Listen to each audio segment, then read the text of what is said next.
मुझे रवींद्र कुमार पंडा retired assistant horticulture अफसर मुझे कन्हैपुर चंद्रशेखर मंदिर कमिटीर वाइस प्रेसिडेंट अच्छी कन्हैपुर शिव मंदिर 1983 मसीह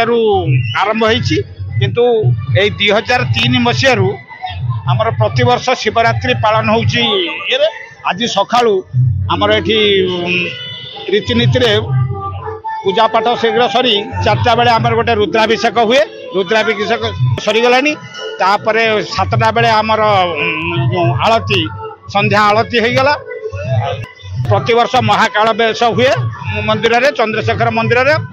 आसंता काली प्रसाद सेवन अच्छा 2000 लोकंकर प्रतिवर्ष प्रसाद सेवन हुए आ ये ठाकुरंकर महिमा अपार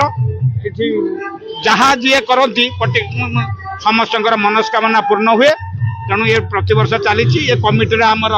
सभापति चतुर्भुज नायक तेणु आमर सबू मेम्बर ये 20 जन परमानेंट मेम्बर ये अच्छा कन्हैपुर समस्त मेम्बर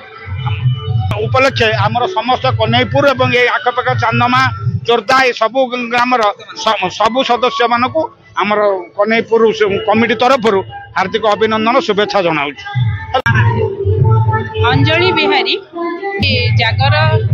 सकाळु आम दीप जलिवाई आसीचु आठी कमिटी तरफ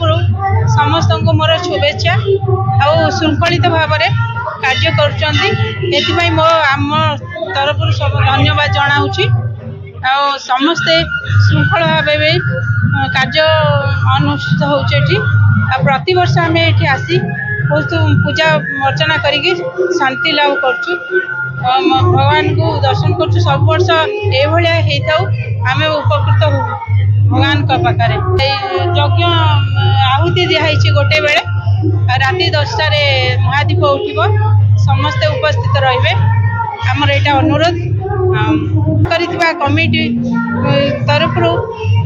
बापुली भाई को मोर आम तरफ धन्यवाद जनाऊँ। मो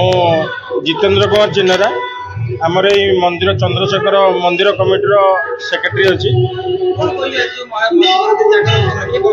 आज दिन कहि कौन आज तो हूँ माने आम चंद्रशेखर मंदिर महाशिवरात्रि माने बहु बड़ समारोह रे पालन करा आज सका पूजा होता राति 2-3 बेलू पूजा आरंभ है 6टा बेले सरला भक्त जे पूरा हजार हजार भक्त भीड़।